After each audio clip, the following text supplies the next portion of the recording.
Right, some time ago I said that I'll be making a new survival tool out of one of these high voltage generators.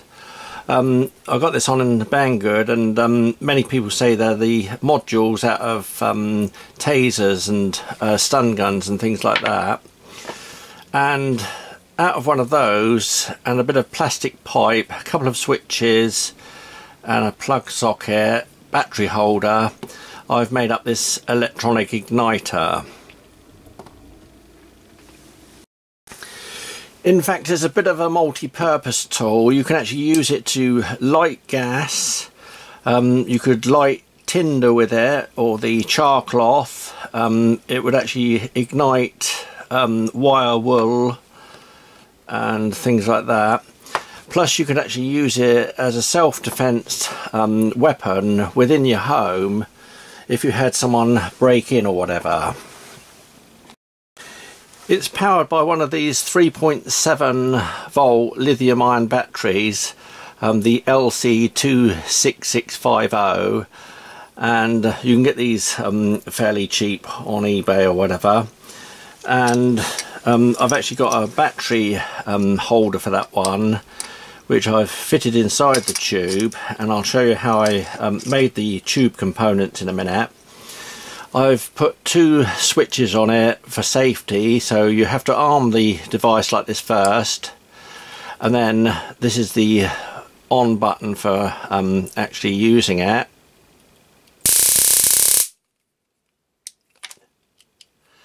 And then I can actually charge it on the back here with this jack plug to USB. So I just plug it into the computer or a USB socket, like a phone charger or whatever, and that will charge this battery up. And if you were going out camping or hiking or off to the woods for several weeks, you could actually take this one with you to actually light your gas stove or your char cloth or whatever you're going to light with it. And you could actually use a solar panel to charge it. And it is very low cost to make. All you need is a length of 40mm PVC water pipe, and a length of that enough to accommodate the module, the battery compartment, and I used some PVC bar to turn up the ends. Some people do use the actual PVC pipe fittings for plumbing to actually make theirs, but I thought I'd make mine with solid PVC bar, and that you can turn down so it's exactly the same diameter as the actual tube, but it makes it look much neater. And then you just need an on-off switch, a momentary push button, and the jack plug to go in the back for charging. Plus I use very thin wire which comes from 5-core or 6-core cable for marine use or car wiring, and some heat shrink. So now I'll just show you how I made these components on the Chinese mini lathe and my belt sander. So I actually got this battery holder to actually fit the pipe, and obviously the two components, one for the front and one for the back.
Right, so now I have another piece of black PVC tube, and I've turned that one to the diameter of the tube already. So now I'm going to drill down through for the electronic charging port, or the socket to actually go into.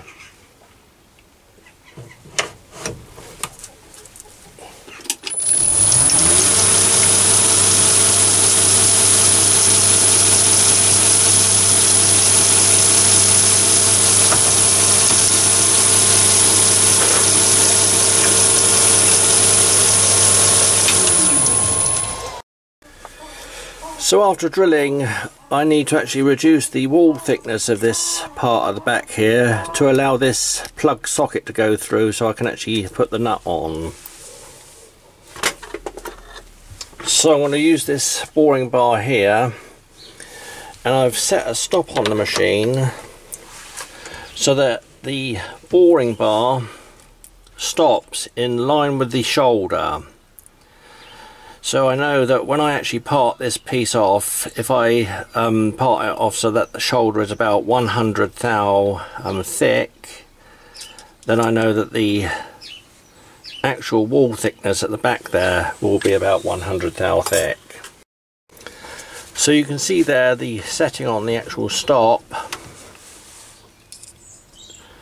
and it's in line with the shoulder. And then I can quickly bore that out.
So now I'm using this HSS part-off blade, and I've actually set it up so it's obviously 0.100 thou beyond the shoulder. I know that that wall thickness is going to be correct now. I've locked the saddle, and I use a bar in the chuck on the tailstock, a little bit smaller than the drill hole that I drilled through, and that's to catch the piece when it comes off. And I often do this to actually catch the work when it comes off, especially with PVC, because the swarf can actually catch on the jaws and flick the component out of the lathe at high speed.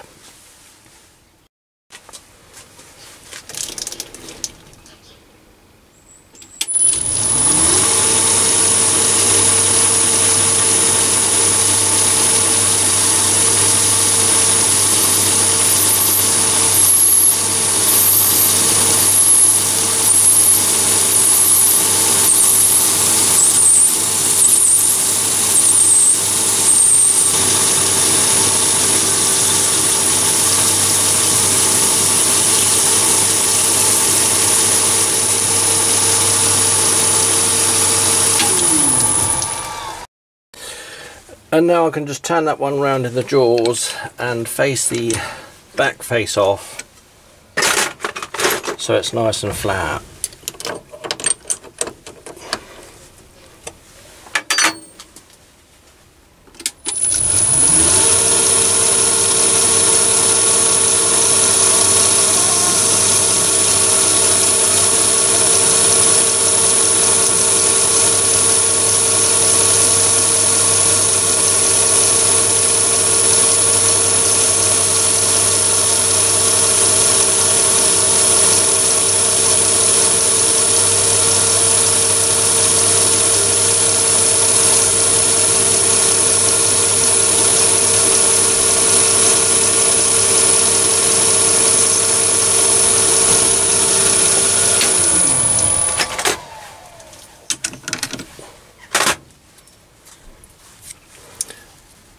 And that's the back end component finished.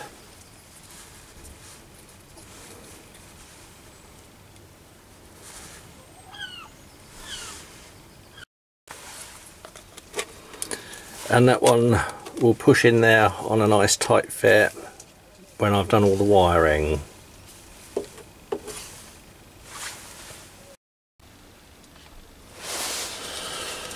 Right, so on the battery holder, obviously that can't fit up into the tube, so I'm going to use my new belt sander to grind the actual battery holder around a bit to allow that to actually go up inside that tube.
Just deburr that, take those edges off.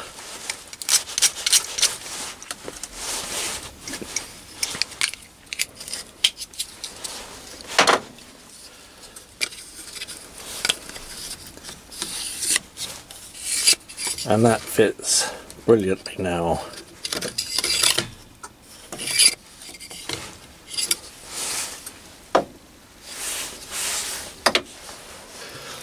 So that's all the machining of the components finished, and I'm not going to show all the wiring today because it's just very straightforward. You've got a couple of terminals on the back of the battery compartment here to actually wire that up, and obviously this is the positive on the module and the negative, and then the first switch, this one here, I wired that one up to the negative terminal on the battery compartment, and the on-off one here, the push button one, onto the positive, so you have two switches. And then obviously the charging socket has to be connected to those positive and negative as well. So it's all very straightforward if you think about it when you're actually doing that. And then these two wires here feed through the holes on the front here, and I've just used duct tape, the outside duct tape, to actually wire those at a certain distance. If you have them too far apart and you try and actually start the module, the power builds up inside it because it can't arc, and it can actually break the module very easily. So I only have that short distance there, which is about I think it's about let's have a look now, it's about 18 millimeter, 17 or 18 millimeter apart. And I used the same duct tape to actually cover the body there. You could actually use that camo tape if you wanted to, or you could actually use some cycle inner tube if you want to have a rubber type grip. And to do all the wiring properly and the heat shrink, I found these excellent wire cutters on Banggood. They're probably the best wire cutters I've ever used.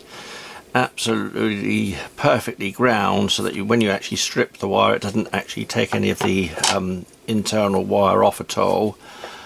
and the crimpers are on the back here.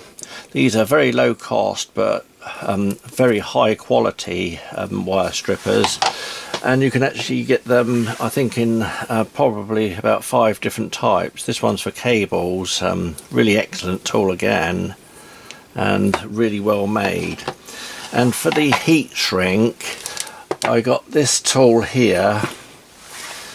This is a really superb heat shrink hot air gun. And what I like about this one here is you have the on-off switch, and then you have 2 dials on this one, so you can actually alter the heat, obviously, and the airflow. And then you get all these different nozzles with it to actually get the heat directly onto the wire that you're actually doing, without it actually heating up any other components or whatever. So you put one of those on the end there, turn the machine on, and obviously you can turn your heat up there, and it gives that heat setting on the digital display, and then you can actually turn the power up for more airflow. And I found it actually to be the best heat shrink hot air gun that I've ever had.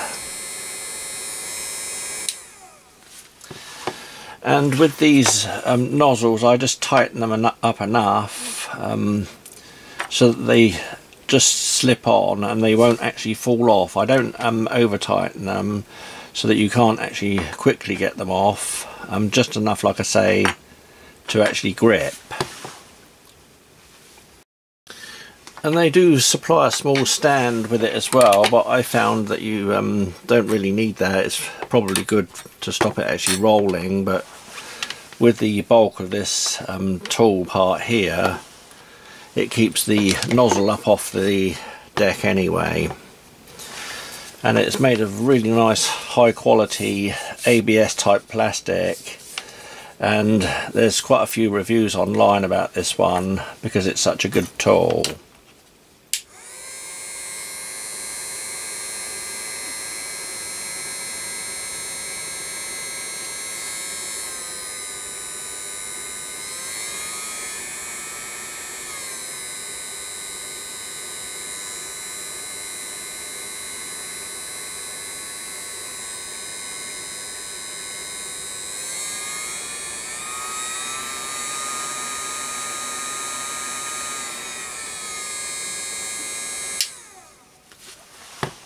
And if you do have all the proper tools like this, it makes jobs like this so much easier and nicer to do.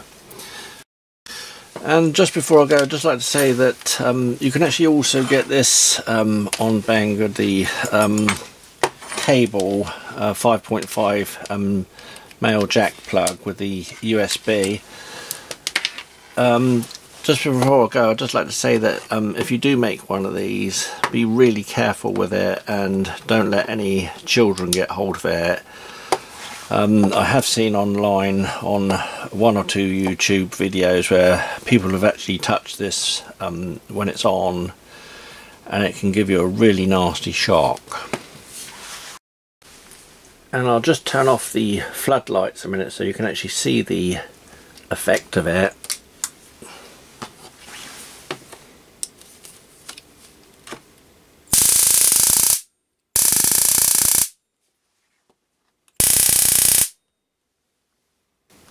And although I'm demonstrating that on this video, in reality it's a lot more frightening to actually hear it.